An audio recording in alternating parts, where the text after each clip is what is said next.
Ravi de vous retrouver dans cette séquence entretien du jour, entretien spécial puisque nous nous trouvons à Marrakech à l'occasion de la 11e édition des Atlantic Dialogues organisée par le Policy Center for the New South.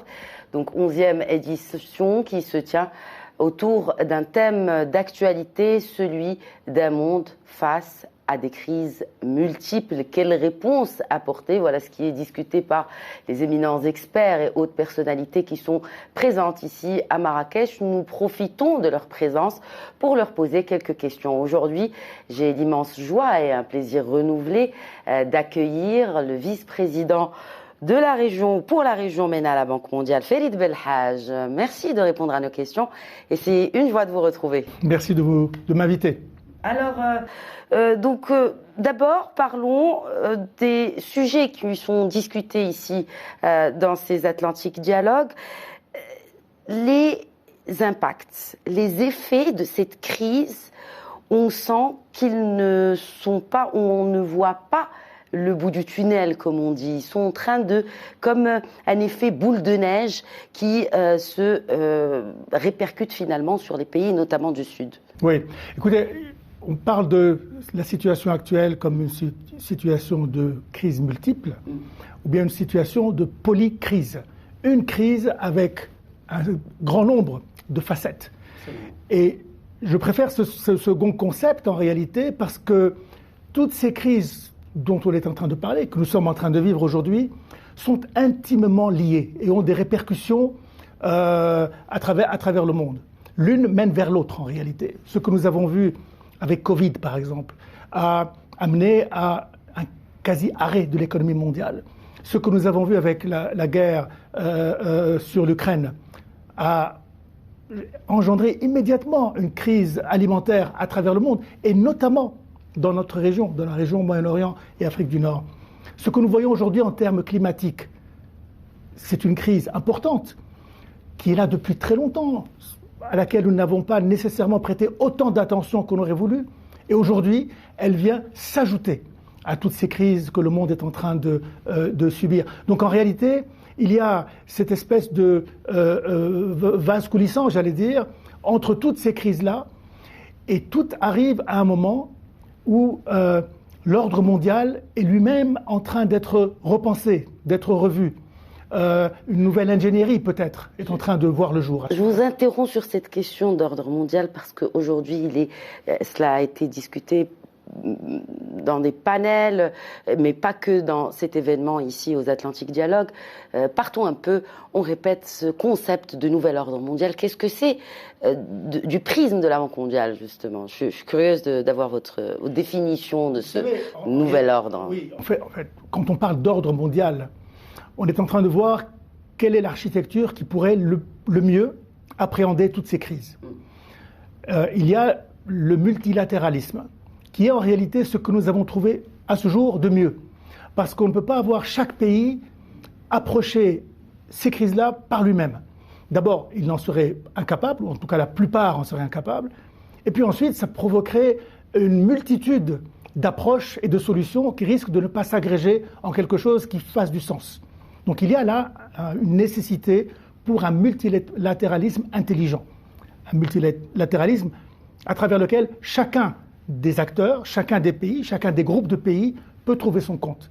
Et là, la question du climat est la plus évidente. Le climat ne peut pas se résumer aux frontières d'un pays. L'eau, prenons l'eau par exemple, qui est un problème extrêmement sensible dans notre région, au Maroc. Le stress hydrique est aujourd'hui ressenti. Eh bien, 99% des voies d'eau dans la région Moyen-Orient et Afrique du Nord sont des voies d'eau transfrontières, internationales. Donc, quoi que vous fassiez chez vous, vous devez avoir un accord avec soit le pays en amont ou le pays en aval. Donc il y a là une conversation à avoir sur un nouvel ordre qui puisse prendre, encore une fois, et respecter les particularismes des pays, tout en proposant des solutions qui soient régionales, qui soient globales. On a parlé du climat, on peut parler aussi des questions de santé, on peut parler aussi des questions extrêmement importantes de la sécurité alimentaire. Donc là, ce sont des questions sur lesquelles on doit se pencher, comme communauté internationale, comme système multilatéral. La Banque mondiale faisant partie de ce système multilatéral, et la Banque mondiale étant toujours dans une dynamique de changement et d'évolution. Et c'est ce sur quoi nous sommes en train de plancher ces derniers jours. Comment faire évoluer la Banque mondiale de façon à ce qu'elle puisse appréhender avec plus de vigueur et de manière plus intelligente encore les défis qui se posent à nous. Est-ce que l'un de ces défis-là est la fin ou la redéfinition du multilatéralisme tel qu'on le connaît ? Vous savez, le multilatéralisme nous a servi depuis la moitié des années 40. Et il continue de nous servir. Mais vous l'avez constaté, depuis la moitié des années 40 à aujourd'hui, ce multilatéralisme a beaucoup changé, a beaucoup évolué. Et c'est ce que nous continuerons à faire, à évoluer de manière à nous adapter aux réalités nouvelles et aux défis nouveaux. Et ensuite, avoir l'intelligence de prédire, de voir plus loin que la réalité, de façon à avoir une vue prospective, comprendre ce que demain nous propose ou quels sont les défis du lendemain, de façon à ce que notre système multilatéral puisse s'y préparer et puisse peut-être, en fait, faire en sorte d'en atténuer les conséquences négatives s'il y en a, ou de profiter des conséquences positives s'il y en a aussi. Alors, vous avez déclaré à mes confrères de la presse marocaine que, je cite, toutes ces crises-là viennent se mettre ensemble à un moment où l'impression, c'est que le monde, plutôt, n'est pas en train d'agir au niveau qui devrait être le sien. Justement, ça nous ramène à cette question de multilatéralisme et de comment chacun des pays aujourd'hui, prenons l'exemple du stress hydrique, chacun se retrouve par la force des choses en train de gérer ces urgences à son propre niveau, bien sûr avec l'aide d'institutions multilatérales telles que la Banque mondiale. Mais vous savez, écoutez, vous parlez de la question de l'eau. Parce qu'elle est cruciale et centrale aujourd'hui. Elle est cruciale, fondamentale, oui. Vitale, elle surtout est vitale, absolument. Mais depuis combien de temps est-ce que nous savons que cette question est là ? Ça fait des décennies que nous savons. Notamment dans notre région, et notamment au Maroc, on le sait. Il y a eu au Maroc des politiques importantes, notamment la politique des barrages, importante. Il y a eu des investissements qui ont été faits. Mais pour que les barrages marchent, il faut qu'il pleuve. Voilà. Et donc il y a un moment où il y a des changements climatiques qui viennent aussi apporter leurs contraintes. Il y a aussi la nécessité de peut-être changer son fusil d'épaule, ou en tout cas d'avoir des politiques différentes. D'abord des politiques de meilleure gestion des ressources en eau, une politique possiblement d'avoir une meilleure gestion de l'agriculture, etc. Mais ça, nous le savions, que ça allait venir. Et la question que je me pose, que nous nous posons, c'est pourquoi pendant toutes ces années, est-ce que les dirigeants de nos pays, est-ce que les instances internationales n'ont pas pensé plus loin que l'immédiat ? Et c'est peut-être ça le défi de ce nouveau multilatéralisme. C'est un multilatéralisme qui doit avoir une dimension prospective. C'est-à-dire ? Qui puisse voir devant. On fait des études prospectives, Farid Belhaj. Ils n'ont pas l'air d'avoir un effet de percoler, si on veut, vers les politiques. Même au sein de la Banque mondiale, ce que je veux dire. Il y a les prospections de la Banque mondiale qui sont d'ailleurs très suivies et très scrutées. Vous n'êtes pas sans le savoir. Donc, on fait de la prospection, mais est-ce qu'on devrait revoir cette prospection compte tenu... Je pense qu'il est important que toutes ces études qui sont faites soient prises sérieusement par ceux qui prennent des décisions. Parce que nous avons énormément de collègues qui font des recherches très pointues, pas seulement à la banque. Je ne veux pas simplement mettre tout ça chez... Non, mais même des chercheurs au Maroc, marocains, qui sont dans des instituts agronomiques, par exemple. Alors, ce qu'il faut, par exemple, sur cette question-là, de l'eau, c'est que ces études, ces recherches soient vues, soient comprises et soient mises en action. Et non pas comme je le dis souvent, parfois nous avons des études importantes et intéressantes qui finissent sur une étagère pleine de poussière. Et c'est là que nous avons un problème. Il faut soit dépoussiérer ces études-là, soit en faire d'autres, mais réellement qu'il y ait entre ces centres de recherche, que ce soit des centres de recherche à la banque ou autres, ici, le Policy Center par exemple, ce qui sort de ces conversations, doit aller directement et nourrir la réflexion et l'action des preneurs de décision. C'est ça qui est important. Et très souvent, nous nous apercevons qu'il y a une sorte d'espace entre les chercheurs et puis ceux qui prennent des décisions. Et ce pont entre les deux n'est pas toujours évident. Donc je pense l'appel à lancer, c'est que nous l'avons appris à nos dépens depuis des années. L'argent, les ressources que nous mettons dans la recherche ne sont pas toujours employées à bon escient par les preneurs de décision. C'est là qu'il faut faire plus d'efforts. Encore une fois, ce que fait le Policy Center depuis 10-11 ans est important. Ce qu'il faut, c'est presser un maximum ce qui sort de ces conversations et les mettre à la disposition des politiques, de ceux qui, au bout du compte, prennent la décision en notre nom à tous. Mais après, la décision, si elle n'est pas politique ou autre, c'est ça. C'est là où il y a peut-être bifurcation par rapport à l'intérêt. Il faut donner au concept de politique sa dimension ou son sens le plus noble, c'est-à-dire gérer les affaires publiques, les affaires de l'État, et les gérer de la manière la plus efficace possible. Malheureusement, on rentre parfois dans des marchandages, mais si ces marchandages, si ces débats sont vertueux et qu'ils mènent vers de bonnes solutions, il n'y a pas de problème. Et nous voyons, il ne faut pas non plus jeter la pierre à tous ces preneurs de décision. Il y a des choses qui ont été faites, qui sont importantes et qui ont fait avancer les choses. Je le vois au Maroc, je le vois dans un grand nombre de pays de la région, je le vois à travers le monde. Il y a eu des décisions qui ont été prises sur le plan de la gestion de l'eau, sur le plan du climat, sur le plan des choix économiques, qui ont été pertinentes. Il n'y en a pas suffisamment, et notamment sur ces débits globaux qui, aujourd'hui, véritablement, nous posent des problèmes extrêmement lourds. J'en ajouterai un autre. L'inflation, peut-être, pour ne citer que celui-là. La dette. La dette, j'y venais. Extrêmement importante, extrêmement lourde. Là aussi, il y a des recherches qui sont faites, il y a des gens qui tirent le signal d'alarme depuis longtemps, mais malheureusement, on voit une dette qui est en train d'augmenter. Vous parlez de quelle région? MENA, en l'occurrence? En général, dans la région MENA, je dirais, tous les pays de la région MENA, sauf ceux producteurs lourds de pétrole, sont lourdement endettés.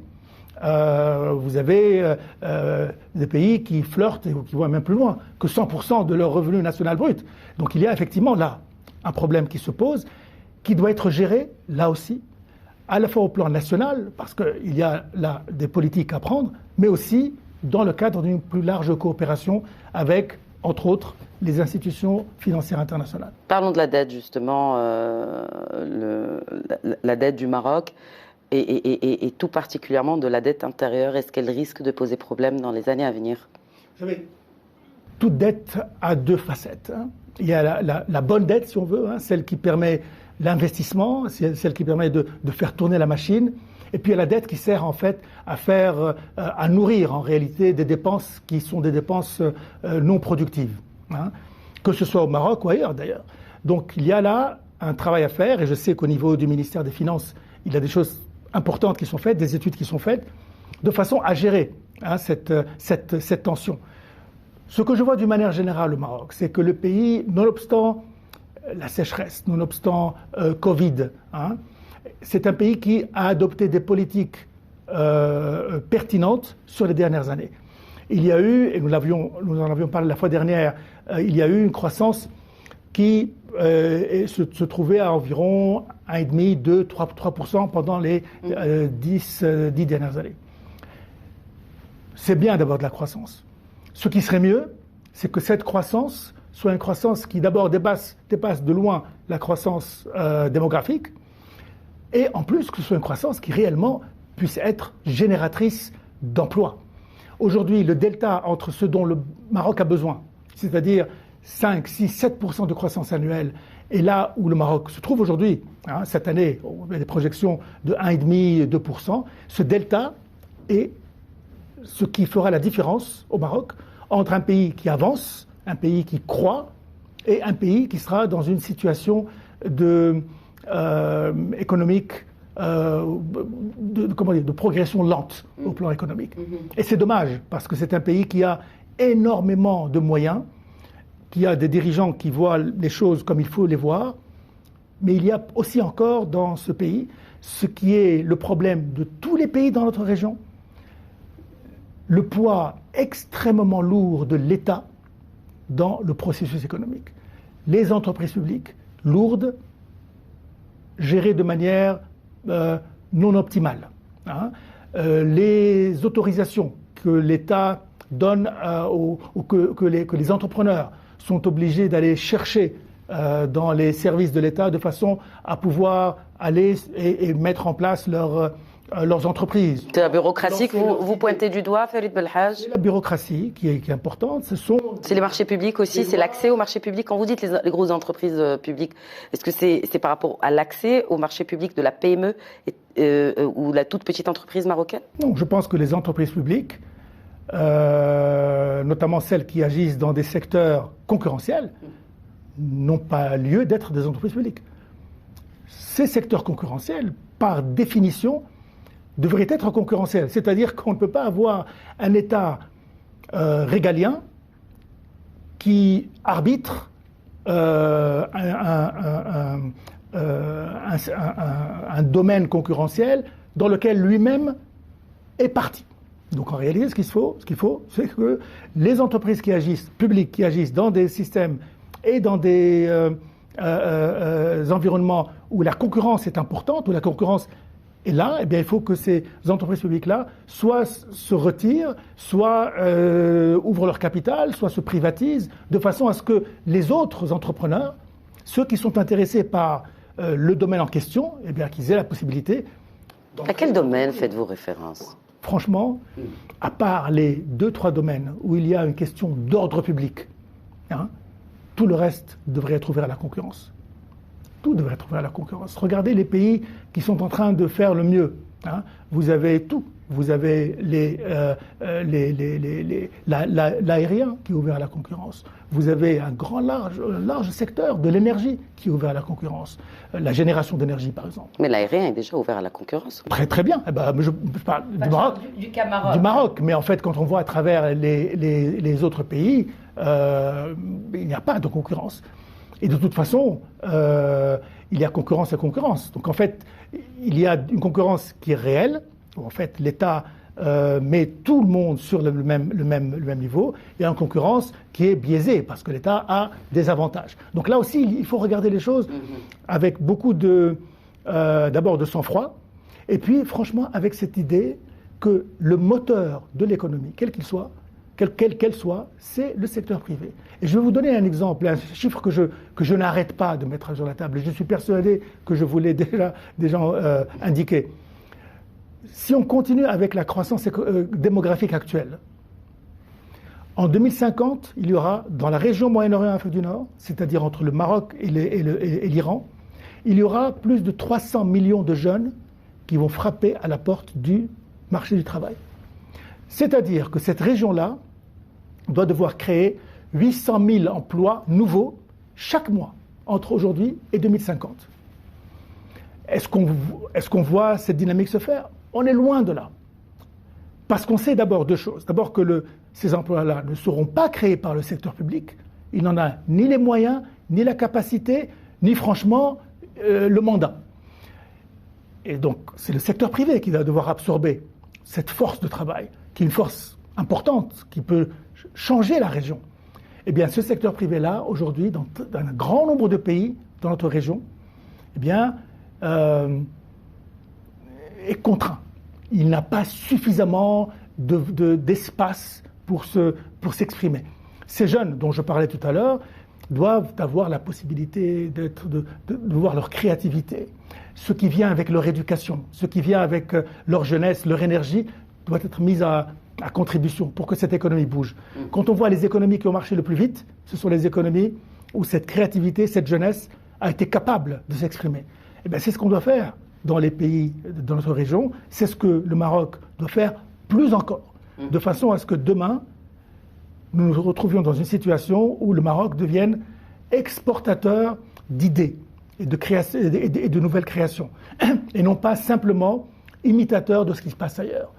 Et ça ne viendra qu'avec une jeunesse éduquée et une jeunesse libre de faire que sa créativité soit reconnue et se transforme en activité économique. Est-ce que dans les 2 milliards de dollars destinés au Maroc pour 2023, il y a un focus, par la Banque mondiale bien sûr, est-ce qu'il y a un focus sur ces secteurs, 1, créateurs d'emplois, 2, destinés exclusivement à la jeunesse et à la femme? Oui. Parce qu'on n'en a pas parlé. Alors la question de la femme est fondamentale. Vous savez, dans chacun des projets que nous mettons dans notre région, j'insiste personnellement pour que la dimension genre soit présente. Parce que je suis de la région, je veux absolument, comment dire en anglais, peel off, enlever, arracher cette image d'une région qui discrimine de manière systématique et systémique contre la femme. Il faut sortir de là. Et pour ça, il faut avoir des politiques affirmatives. Et c'est ce que nous poussons à chaque fois que nous avons l'opportunité de le faire sur le plan des projets, sur le plan de nos plans de recherche, dans notre dialogue quotidien. Il est très important. On ne peut pas avoir un pays ou une région qui marche sur un seul pied. Ce n'est pas possible. 50% de la population est non seulement intelligente, éduquée et capable de faire des choses. En fait, dans un grand nombre de pays, elle est plus éduquée que ne le sont les hommes. Et nous n'avons malheureusement pas suffisamment d'implication de la femme. Donc là, véritablement, il y a un travail à faire, bien sûr. Et nous, du côté de la Banque mondiale, nous poussons cet agenda de façon extrêmement affirmative. Maintenant, vous avez parlé de 2 milliards. En fait, le plan, c'est 1,8 milliard, ce qui est déjà énorme. Ce sera la 3e année consécutive que nous atteignons ce type de financement pour le Maroc. C'est une bonne chose ou c'est... Est-ce que ça devrait inquiéter sur le niveau de la dette? Vous avez parlé tout à l'heure de certains pays dont la dette dépasse les 100%. Ce n'est pas le cas pour le Maroc. On est autour de 90% du PIB. Mais est-ce que vous avez parlé de 3 années consécutives? Est-ce que cela risque d'acculer justement les épaules du Maroc en termes de... C'est là qu'on revient à la question de tout à l'heure. Il y a la bonne dette et la mauvaise dette. Quand vous vous endettez pour investir, pour construire, pour mettre plus d'impact et pour impulser l'économie, c'est très bien. Parce qu'au bout du compte, cette dette va se transformer en croissance. Et donc, vous allez non seulement la repayer, mais vous allez gagner beaucoup de cette dette-là. C'est la dette négative sur laquelle on a un problème. Par exemple, vous vous endettez pour financer votre masse salariale, pour financer des produits de consommation courante. Là, effectivement, il y a un problème. Il y a des pays dans la région qui, malheureusement, en sont arrivés à un point où ils sont en train de faire ça. C'est pas le cas pour le Maroc. C'est pas le cas pour le Maroc. Pour le Maroc, on est en train. Tous les projets que nous avons sont des projets à forte teneur de croissance économique. Et les projets que nous avons sur le Maroc ont tous cette dimension jeunesse. Par exemple, quand on travaille sur les questions d'éducation, nous avons un gros programme sur l'éducation. Là aussi, avec Shakib Ben Moussa, il y a une nouvelle approche de l'éducation. Vous savez, au bout du compte, l'éducation est le fer de lance de toute économie. Donc il faut que les jeunes Marocains aient une éducation qui les mette à un niveau tel qu'ils puissent demain contribuer de façon efficace. Donc nous avons l'éducation. Nous avons les questions du numérique sur lesquelles on travaille. Et cette question du numérique est importante parce que d'abord il y a ce lien entre la jeunesse et tout ce qui est nouveau, toutes les innovations. Et ensuite, il y a, à travers l'éducation, à travers la créativité de ces jeunes, le numérique qui permettra aujourd'hui au Maroc non seulement d'être consommateur de ce qui vient d'ailleurs, mais en fait de devenir un producteur à travers les start-ups, à travers de nouvelles découvertes qui pourraient être faites et qui pourraient aider justement à faire avancer les choses. Donc pour nous, la question de mettre sur la table un gros financement pour le Maroc, c'est un signe de confiance dans un pays qui marche. Ça donne confiance à l'environnement financier du Maroc, que la Banque mondiale, qui généralement assez conservatrice quant à la manière avec laquelle elle gère ses deniers, que la Banque mondiale s'engage à ce niveau avec le Maroc. Donc ça permet aussi au Maroc de montrer à l'extérieur qu'il y a ce gain de confiance. Et troisième chose, ce n'est pas de l'argent qui va aller sans production. C'est un argent qui va revenir vers le Maroc avec des bienfaits, avec, nous l'espérons, si les projets sont gérés de la bonne manière, et jusque-là, ils sont gérés de la bonne manière, d'apporter plus de croissance à un pays qui en a besoin et qui, franchement, fait tout pour le faire. Merci beaucoup. Merci Farid Belhaj. C'est moi qui vous remercie. Merci d'avoir répondu à nos questions. Merci à vous de nous avoir suivis. Voilà, c'était cet entretien spécial en marge de la 11e édition des Atlantic Dialogues organisé du 14 au 16 décembre ici à Marrakech par le Policy Center for the New South. Merci pour votre attention. Très bonne suite des programmes.